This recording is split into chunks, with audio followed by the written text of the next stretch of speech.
Hello बच्चों, कैसे आप सब लोग। तो आज हम अपनी फिजिकल केमिस्ट्री का एक इम्पोर्टेंट चैप्टर स्टार्ट करने जा रहे हैं, तो वीडियो को एंड तक जरूर देखिए। चैप्टर का नेम है केमिकल काइनेटिक्स। तो केमिकल काइनेटिक्स से हम लोग क्या समझते हैं? Chemical means chemicals and kinetics, kinetics means speed और rate.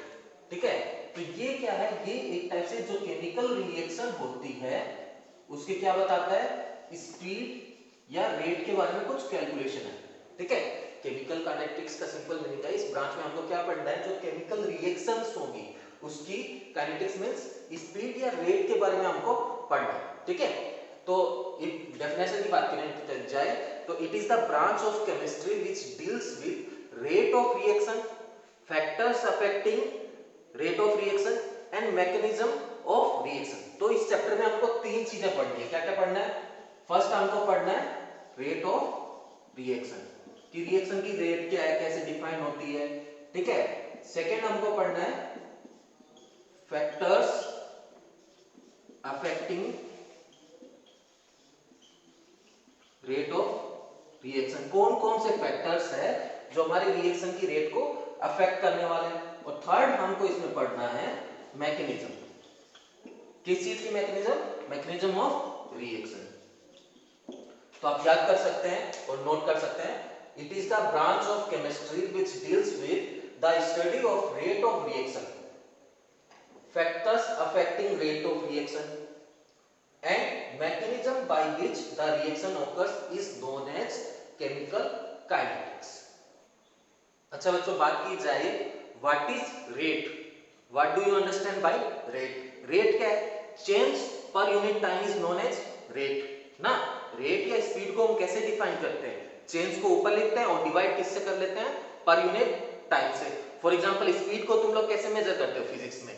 Distance divide by time. तो हमको भी क्या देखना है यहाँ पे? हमको देखना है चेंज पर यूनिट टाइम।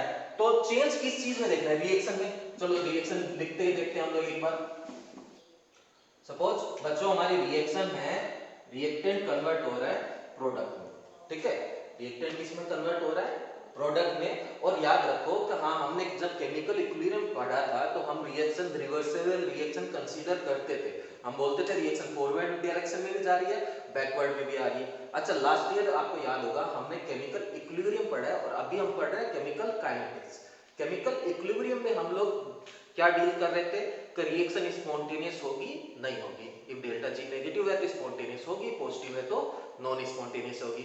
या प्रोडक्ट कितना मिलेगा इक्विलिब्रियम पे, प्रोडक्ट की कंसंट्रेशन क्या होगी, ये सब हमने डिस्कस किया था। बट हमने इतना पता किया था कि प्रोडक्ट बनेगा कितना, बट हमने ये नहीं बोला था तो प्रोडक्ट कितने टाइम में मिलेगा। तो हाँ, यहाँ पे हम लोग रेट के बारे में डिस्कस करेंगे। ठीक है, तो एक रिएक्शन है, रिएक्टेंट किसमें चेंज हो रहा है? प्रोडक्ट में। तो हमने बोला रेट क्या है? Change per unit time. तो रिएक्टेंट और प्रोडक्ट में क्या चेंज होगा बच्चों? रिएक्टेंट और प्रोडक्ट की कॉन्सेंट्रेशन चेंज होगी। रिएक्टेंट जैसे जैसे रिएक्शन होगी, रिएक्टेंट की कंसंट्रेशन धीरे धीरे क्या हो जाएगी? डिक्रीज हो जाएगी। और प्रोडक्ट की कंसंट्रेशन धीरे धीरे इंक्रीज हो जाएगी। तो हम रेट ऑफ रिएक्शन को कैसे डिफाइन कर सकते हैं?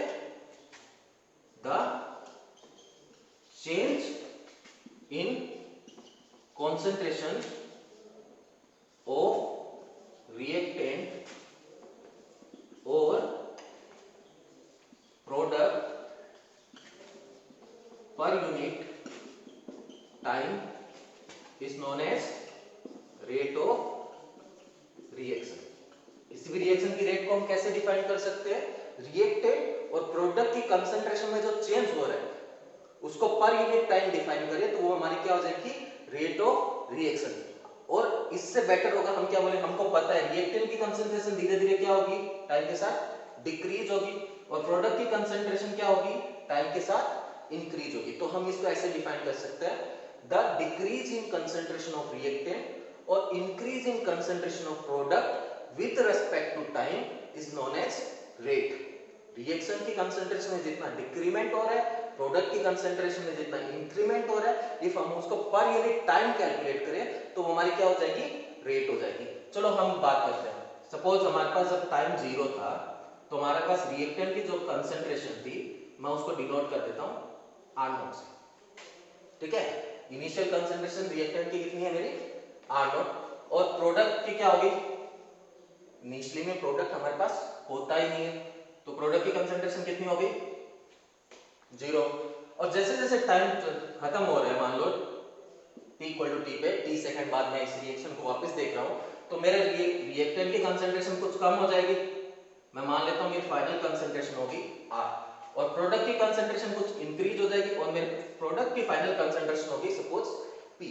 तो आपको बच्चों याद होगा हमने स्टोइचियोमेट्रिक कोएफिशिएंट से कुछ कैलकुलेशन सिखाई थी। कुछ टाइम के बाद हम क्या बोलते थे, रिएक्टेंट में से x कंसंट्रेशन डिक्रीज हो जाती है और प्रोडक्ट में x कंसंट्रेशन क्या हो जाती है, इंक्रीज हो जाती है। तो हम ऐसा भी बोल सकते हैं इसकी जगह कि यहाँ R0 था, R0 से t टाइम बाद में कंसंट्रेशन कितनी हो जाएगी, R0 माइनस x ना।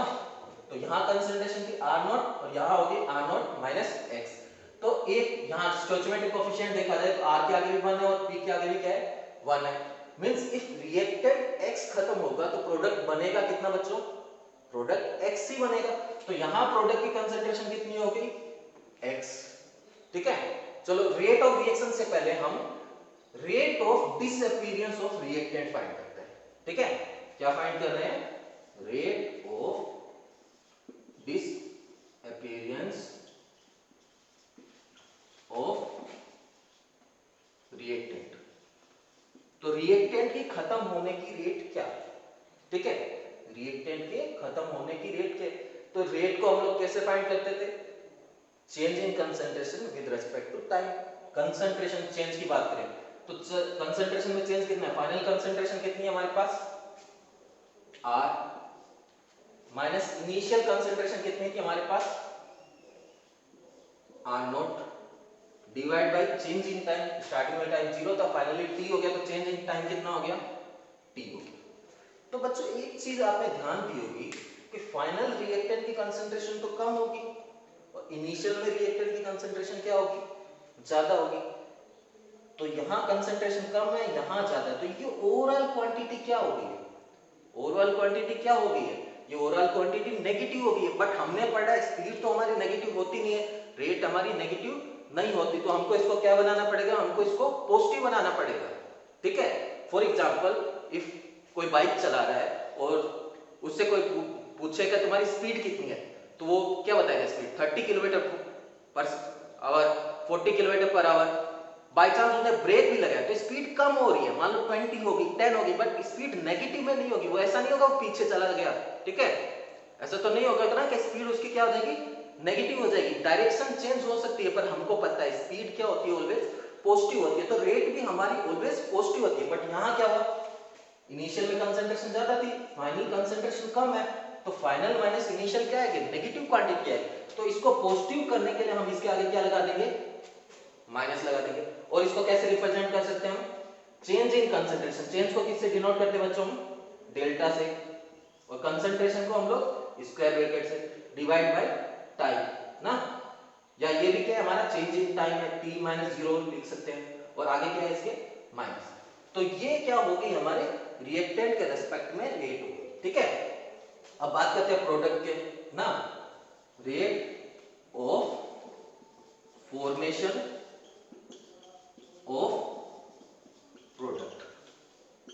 ठीक है, हमको पता है रिएक्टेंट धीरे धीरे कम होगा, तो हमने बोला rate of disappearance of reactant, और प्रोडक्ट क्या होगा, धीरे धीरे बनेगा, फॉर्म होगा, तो हमने बोला rate of formation of product. तो फॉर्मेशन ऑफ प्रोडक्ट, प्रोडक्ट की कंसंट्रेशन के रेस्पेक्ट में बात की जाए तो प्रोडक्ट की फाइनल कंसंट्रेशन कितनी है, प्रोडक्ट की फाइनल कंसंट्रेशन है T, इनिशियल कंसंट्रेशन कितनी थी 0, और चेंज इन टाइम कितना है T। तो हम इसको भी रिप्रेजेंट कर सकते हैं delta P by delta T। यहाँ पे ये क्या है, पहले से ही पॉजिटिव है बच्चों, ठीक है, ये जो P माइनस 0, P तो बड़ा है 0 से, तो ये ओवरऑल क्वांटिटी क्या होगी, पॉजिटिव होगी, तो इसमें हमको माइनस नहीं लगना। तो बस इतना याद रखना, रिएक्टेंट की कंसंट्रेशन धीरे धीरे क्या हो जाती है, डिक्रीज हो जाती है, इसलिए वहां पे हम लोग क्या लगाएंगे, माइनस लगाएंगे। जबकि जो प्रोडक्ट है वो धीरे धीरे क्या होता है, इंक्रीज हो जाता है, तो वहां पे माइनस लगाने की जरूरत नहीं है, उसके आगे क्या है, प्लस है, नहीं भी लगाओगे तो कोई बात नहीं। ठीक है, अच्छा कैलकुलेशन करें, हम ये वैल्यू पुट कर देते हैं, r की जगह हम क्या पुट कर देते हैं, r0 माइनस x ना, r की जगह क्या पुट कर देते हैं, यहाँ पे हम लोग क्या पुट कर देते हैं, r0 माइनस x। तो यहां क्या हो जाता है बच्चों, चलो हम ऊपर करके देखते हैं ना, और p की जगह क्या है x, चलो यहां करते हैं इस कैलकुलेशन को, मैं यहां सोल्व करता हूं ऊपर, ठीक है।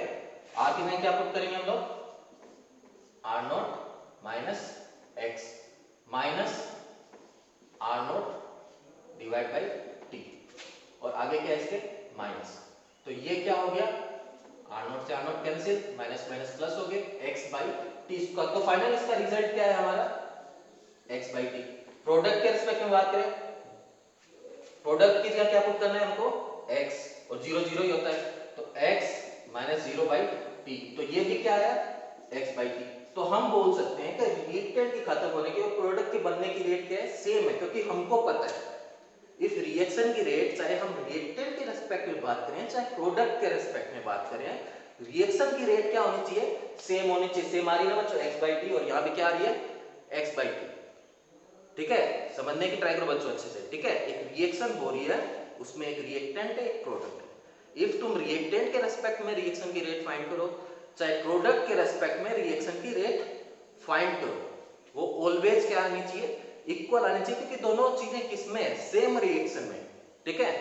तो हमने रिएक्शन की रेट फाइंड डिफाइन कर दी विद रिस्पेक्ट ऑफ रिएक्टेंट और विद रिस्पेक्ट ऑफ प्रोडक्ट। क्या याद रखना है इसमें कि रिएक्टेंट के रेस्पेक्ट में है तो माइनस आएगा और प्रोडक्ट के रेस्पेक्ट में है तो माइनस नहीं आएगा। सिंपल सी चीज है, रेट का formula change in concentration of reactant और change in concentration of product with respect to time. चलो ग्राफिकली मेथड से देखते हैं हम। चलो बच्चों, इफ हम ग्राफ बनाए रिएक्टेंट के कंसंट्रेशन का टाइम के वर्सेस, तो y एक्सिस में मैंने ले लिया concentration of reactant, square bracket r, square bracket किसको रिप्रेजेंट करता है बच्चों, हमने क्लास 11 में सीखा है, स्क्वायर ब्रैकेट हमारी कंसंट्रेशन को रिप्रेजेंट करता है, और स्क्वायर ब्रैकेट के अंदर इफ r लिखा है मींस इसका मतलब क्या है, कंसंट्रेशन ऑफ रिएक्टेंट, और y एक्सिस में हमने ले लिया टाइम, ठीक है। तो अच्छा बच्चों बताओ ग्राफ कैसा आएगा, आप सोचो एक बार, रिएक्टेंट की कंसंट्रेशन टाइम के साथ क्या होगी, डिक्रीज होगी, रिएक्टेंट धीरे धीरे क्या हो जाएगा, खत्म हो जाएगा, तो जैसे जैसे टाइम इंक्रीज होगा कंसंट्रेशन क्या होगी, डिक्रीज होगी, तो ये ग्राफ कुछ इस टाइप से आएगा बच्चों। चलो ये हुआ, अब हम रेट कैलकुलेट करते हैं। रेट क्या था, change in concentration of reactant with respect to time. चलो हम दो टाइम कंसीडर कर लेते हैं, सपोज ये मेरा फर्स्ट टाइम है, तो मैं इसको डिनोट कर देता हूं मेरे T1 से, और इस पे जो कंसंट्रेशन होगी मैं इसको डिनोट कर देता हूं बच्चों R1 से, और मैं एक और टाइम ले लेता हूं, ये मेरा सेकेंड टाइम है T2, और यहाँ पे जो कंसंट्रेशन है इसको मैं डिनोट कर देता हूं R2 से। तो मुझे T1 से T2 के बीच का रेट चाहिए। जब टाइम T1 था मैंने उस टाइम से रिएक्शन को ऑब्जर्व करना स्टार्ट किया, और T2 पे मैं रुक गया और मैं इसके बीच का रेट फाइंड करना चाहता हूं, ठीक है। तो इस रेट को क्या बोलेंगे हम लोग, इस रेट को हम लोग एवरेज रेट बोलेंगे। तो आपने सुना होगा स्पीड भी आपकी दो टाइप की होती है, एक होती है आपकी इंस्टेंटेनियस स्पीड और एक क्या होती है आपकी एवरेज स्पीड। मान लो आप चल रहे थे पहले 10 किलोमीटर पर आवर से, आपने 1 आवर 10 किलोमीटर पर आवर से चला, और फिर 1 आवर आपने 20 किलोमीटर पर आवर से चला, तो इफ आपसे एवरेज पूछता तो आप क्या करते, उसको प्लस करते, डिवाइड बाय 2 कर देते, ठीक है। तो ये आपकी आ जाती एवरेज स्पीड। ऐसा तो नहीं था ना कि आप 15 किलोमीटर पर आवर की स्पीड से चल रहे थे, नहीं, कुछ देर आपने 10 किलोमीटर चला और कुछ देर आपने 20 किलोमीटर चला।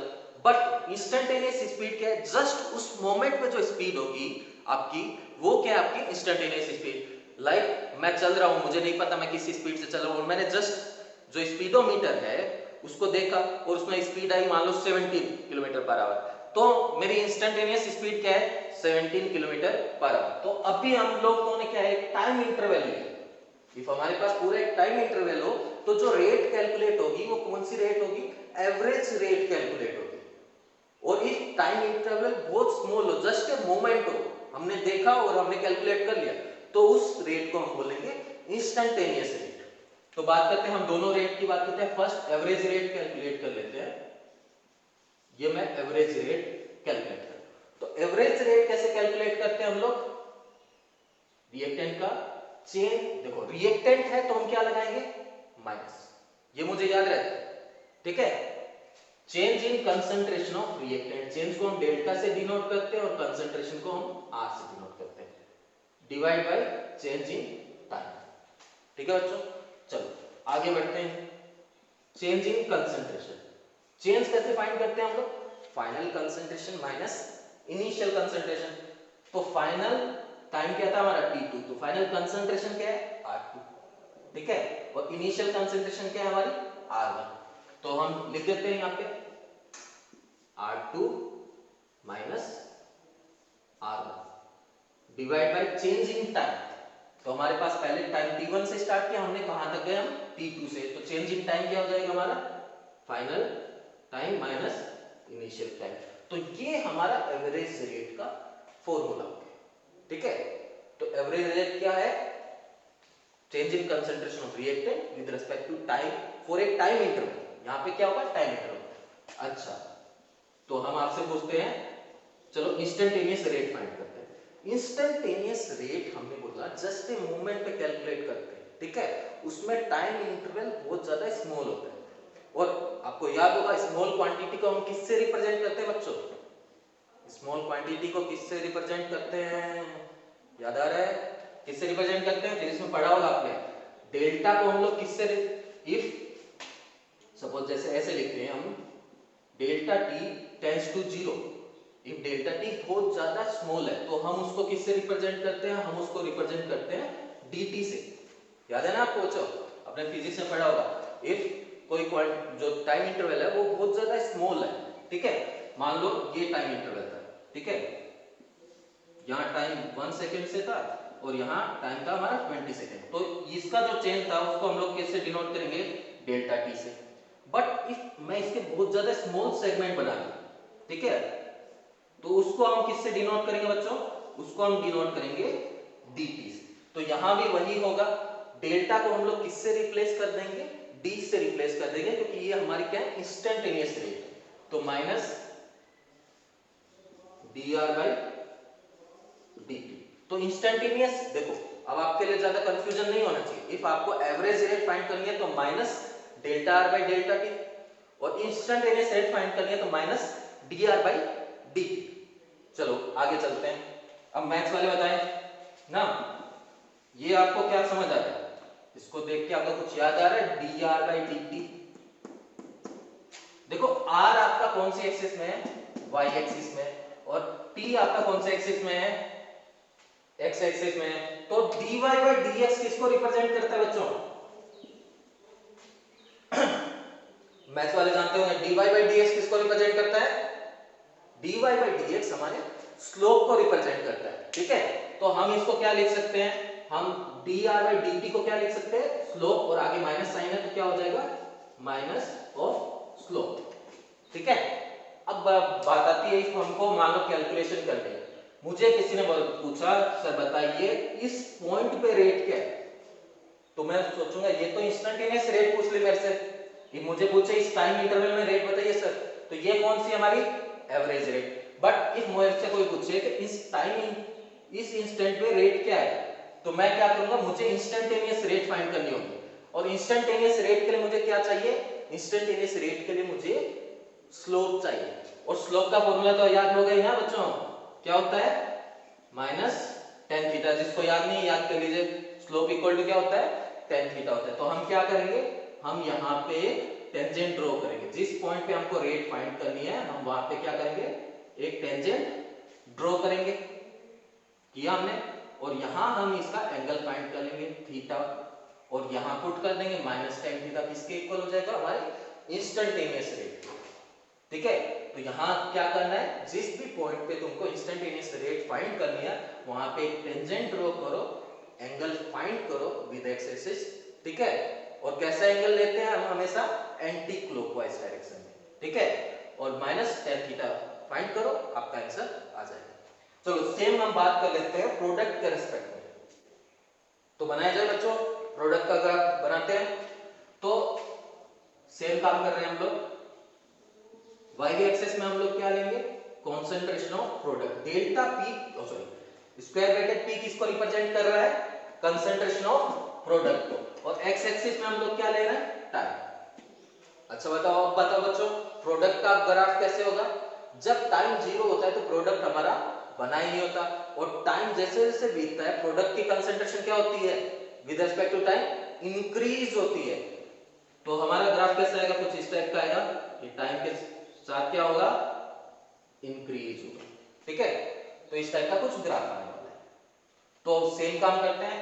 अब ये हमारी कंसंट्रेशन ऑफ प्रोडक्ट है वाई एक्सिस में, और एक्स एक्सिस में हमारा टाइम। तो मुझे पूछा सर बताइए कि ये मैंने कोई टाइम इंटरवल ले लिया, यहां से मैंने यहां तक, इसके बीच में रेट क्या होगी? तो मैं बोलूंगा ये जो टाइम है वो हमारा t1 है, और ये हमारा फाइनल टाइम t2।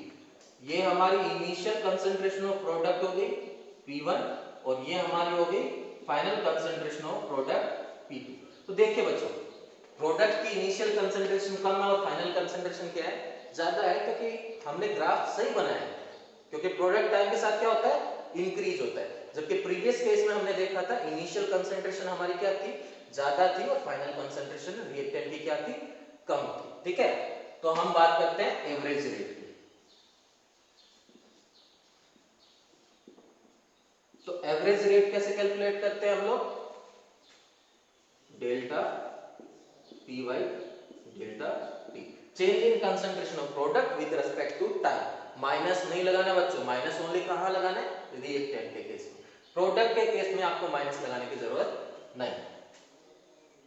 चलो, change in concentration of product, final concentration कितनी है बच्चों? P2, इनिशियल कंसंट्रेशन कितनी है? P1। तो हम इसको किससे रिप्रेजेंट कर सकते हैं डेल्टा P को? P2 minus P1।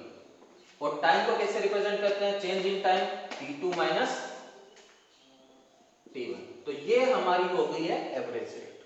ठीक है, ऐसे ही हम इंस्टेंटेनियस रेट फाइंड कर सकते हैं। रेट इंस्टेंटेनियस में क्या होगा? डेल्टा को हम लोग डी से रिप्लेस कर देंगे। तो यहां फॉर्मूला क्या हो जाएगा हमारा? dp by dt। अब p कौन सी एक्सिस में हमारा? y एक्सिस में। x कौन सी एक्सिस में है हमारा? ओ सॉरी, p कौन सी एक्सिस में है हमारा? x एक्सिस में। तो ये एक्चुअली में क्या है? dy by dx। और अभी अभी हमने पढ़ा है dy बाई dx किसके इक्वल होता है? dy बाई dx इक्वल होता है स्लोप के। और स्लोप किसके इक्वल होता है हमारा? tan थीटा के। ठीक है, तो हमको क्या करना है? सपोज हमको इस इंस्टेंट पे हमको निकालना था इंस्टेंटेनियस रेट, तो हम क्या करेंगे? यहां पे एक टेंजेंट ड्रॉ करेंगे।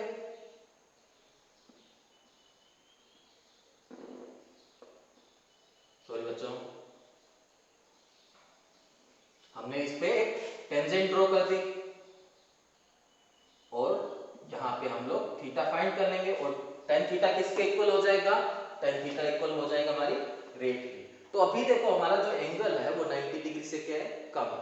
और आपको पता होगा जो tan इफ थीटा 90 से कम हो तो tan थीटा क्या होता है? पॉजिटिव होता है। ठीक है, इफ थीटा 90 से छोटा है तो tan थीटा क्या होता है? पॉजिटिव होता है। और ये हमारा रेट किस कैसा आएगा? पॉजिटिव आएगा। जबकि लास्ट केस में आपने देखा था थीटा जो था कुछ इस टाइप का ग्राफ आ रहा था, थीटा क्या था? 90 से बड़ा था। और ये थीटा एंगल इफ 90 से बड़ा हो तो tan थीटा कैसा होता है हमारा? नेगेटिव होता है। तो हम नहीं चाहते रेट हमारी नेगेटिव आए। तो लास्ट केस में हमारा इंस्टेंटेनियस रेट क्या का फॉर्मूला क्या था? Minus tan theta. If reactant का कर्व है तो हमारा फॉर्मूला क्या है? Minus tan theta. If product का कर्व है तो कैसा है? tan theta. ठीक है, तो बस इतना ही याद रखना है, रिएक्टेंट के केस में क्या आता है? माइनस आता है। तो बच्चों हमने वो रिएक्शन देख ली जिसमें स्टोइचियोमेट्रिक कोफिशिएंट कितना था? 1 था। क्योंकि मैंने जब रिएक्शन दिखाई कि आपको रिएक्टेंट जब प्रोडक्ट में कन्वर्ट हो रहा था तो रिएक्टेंट के आगे भी 1 था और प्रोडक्ट के आगे भी क्या था? 1 था। फॉर एग्जांपल इफ मैं A से B बना रहा हूं, ठीक है, थोड़ा से बनाते हैं।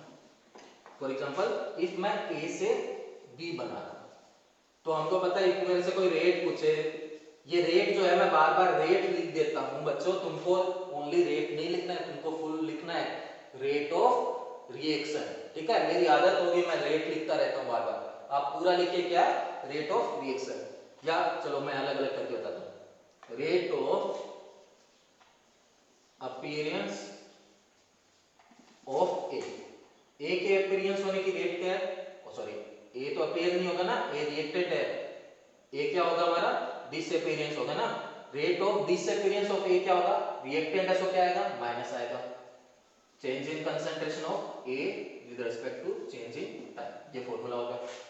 सेकंड बात करें बी की, बी क्या होगा, बी फॉर्म होगा, तो रेट ऑफ फॉर्मेशन, और क्या बोल सकते हो इसको, अपीयरेंस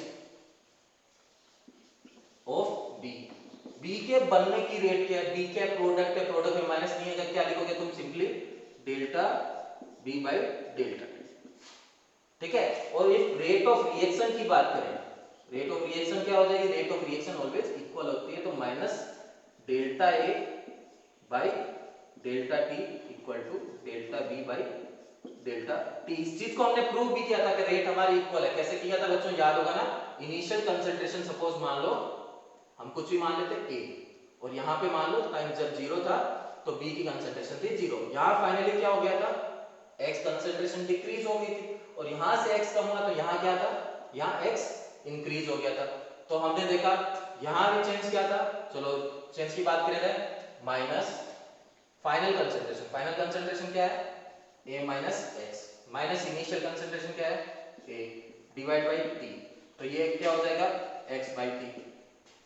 अब बी की बात की जाए, यहाँ क्या था, फाइनल कंसंट्रेशन थी हमारी x, इनिशियल 0 बाई टी, तो ये भी क्या आ रहा था हमारा, ये भी x बाई टी आ रहा था, और ये भी क्या आ रहा था, x बाई टी आ रहा था, ठीक है। फॉर्म होने की जो रेट थी वही हमारे डिसअपीयरेंस की रेट थी, तो हमारे रेट ऑफ रिएक्शन हमने कैलकुलेट कर ली सिंपली। बट इफ हम लोग ऐसी रिएक्शन देखें जिसमें स्टोइचियोमेट्रिक कोफिशिएंट 1 नहीं होकर कुछ और है, तो क्या होगा बच्चों, चलो उसको भी स्टडी करते हैं। सपोज मैंने एक हाइपोथेटिकल रिएक्शन ले ली, मेरा 3A चेंज हो रहा है 4B, चलो सेम तरीके से हम स्टार्ट करते हैं बच्चों। जब हमारा टाइम हमारा 0 था तो हमने कंसंट्रेशन ले ली, सपोज रिएक्टेंट की कंसंट्रेशन थी A, और प्रोडक्ट बनानी होगा तो प्रोडक्ट की कंसंट्रेशन कितनी होगी, 0। और जब हमारा टाइम हो गया T, टाइम कितना हो गया T, तो रिएक्टेंट क्या होगा, कम होगा। और हमने आपको क्लास 11 में सिखाया है केमिकल इक्विलिब्रियम में, रिएक्टेंट की कंसंट्रेशन उसी रेस्पेक्ट में कम करें जिस अकॉर्डिंग उसका क्या है, स्टोइचियोमेट्रिक रेशियो है, ठीक है। स्टोइचियोमेट्रिक कोफिशिएंट और रेशियो क्या है, एक बैलेंस केमिकल रिएक्शन को जब हम लोग लिखते हैं तो उसके आगे जो भी नंबर, ठीक है, जो भी हमारे रिएजेंट के आगे नंबर है वो हमारा क्या है, स्टोइचियोमेट्रिक रेशियो। फॉर एग्जांपल इफ मैं एक रिएक्शन लिखूं N2 + 3H2 gives 2NH3, ठीक है, तो इसके आगे 1 है, इसके आगे 3 है, इसके आगे 2 है। बैलेंस केमिकल रिएक्शन को लिखने में जब जो भी रिएजेंट के आगे हमारे नंबर्स है उसको हम लोग क्या बोलते हैं, स्टोइचियोमेट्रिक रेशियो, आइदर स्टोइचियोमेट्रिक कोफिशिएंट। तो हमारा A में से हम x नहीं माइनस करेंगे, A में से कितना माइनस करेंगे, 3x माइनस करेंगे, क्योंकि स्टोइचियोमेट्रिक रेशियो कितना है, 3। और हमको पता है इफ ये 3 कंज्यूम होता है तो B कितना बनता है, 4 बनता है, ठीक है। इफ 3A कंज्यूम होता है तो हमारा 4B बनता है, तो यहां से 3x कंज्यूम हुआ है तो प्रोडक्ट कितना बनेगा हमारा, 4x बनेगा। समझ आई बच्चों ये बात, अच्छे से समझो इसको, ठीक है। इनिशियल कंसंट्रेशन हमारी A थी, तो जब A में A रिएक्टेंट क्या होगा, खत्म होगा, तो कितना खत्म करना है, 3 है तो यहाँ 3x, और बनेगा तो कितना होगा, 4x, ठीक है। चलो हम रेट ऑफ डिसअपीयरेंस ऑफ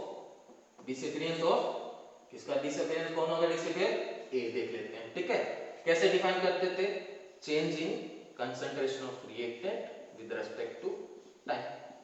चलो माइनस फाइनल कंसंट्रेशन कितनी है, A minus 3x, initial concentration कितनी है, A divide by time T, तो A से A कैंसिल हो जाएगा, माइनस माइनस प्लस हो जाएगा, ये हो जाएगा हमारा 3x बाई T, ठीक है।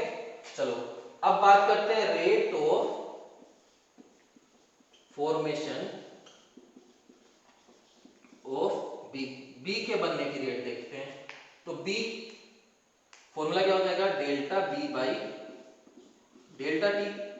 चलो final concentration minus initial concentration, final concentration कितनी है हमारी बच्चों, 4x, इनिशियल कंसंट्रेशन को माइनस करना है, इनिशियल कंसंट्रेशन 0 है, 4x minus 0 4x divide by time आ गया T। तो अब देखो बच्चों, जो हमारा A की बनने की रेट है वो कितनी है, 3x बाई T, ठीक है। और B के बनने की रेट क्या है, और जबकि हमने बोला इफ रिएक्शन सेम है तो इफ हम लोग रेट कैलकुलेट करें, चाहे वो हम रिएक्टेंट के रेस्पेक्ट में करें चाहे प्रोडक्ट के रेस्पेक्ट में करें, वो क्या होनी चाहिए, सेम होनी चाहिए। तो इन दोनों को हम इक्वल कैसे करा सकते हैं बच्चों, सोच के देखो, इन दोनों को हम इक्वल कैसे करा सकते हैं। इफ इसमें मैं 3 से डिवाइड कर दूं तो क्या बन जाएगा, x/t, और इफ इसमें हम 4 से डिवाइड कर दें तो ये भी क्या बन जाएगा, x/t। तो एक्चुअली में क्या हो रहा है कि इफ हम जब रेट ऑफ रिएक्शन लिखेंगे, मैं शॉर्ट में लिख रहा हूं बच्चों ROR, तुमको ROR नहीं लिखना है, तुम पूरा लिखोगे क्या, रेट ऑफ रिएक्शन। तो क्या करना, बस उसके कोफिशिएंट से डिवाइड कर देना, ठीक है। जैसे हमको a के किससे डिवाइड करना पड़ रहा है, 3 से, और a का कोफिशिएंट भी कितना था, स्टोइचोमेट्रिक कोफिशिएंट 3 था। b को किससे डिवाइड करना पड़ रहा है, 4 से, तो b का स्टोइचोमेट्रिक कोफिशिएंट भी क्या था, 4 था। तो a के रेस्पेक्ट में रेट क्या हो जाएगी, रिएक्टेंट है तो हो जाएगा माइनस, डिवाइड बाय कोफिशिएंट क्या है 3, तो -1 divide by 3 delta a by delta t equal to, इसके रेस्पेक्ट में बात करें, ये हमारा प्रोडक्ट है, माइनस नहीं लिखना है, इक्वल, और यहां बीच में प्लस माइनस कुछ नहीं है, ठीक है। रेट ऑफ रिएक्शन को हम रिएक्टेंट के रेस्पेक्ट में भी डिफाइन कर सकते हैं और प्रोडक्ट के रेस्पेक्ट में, इक्वल।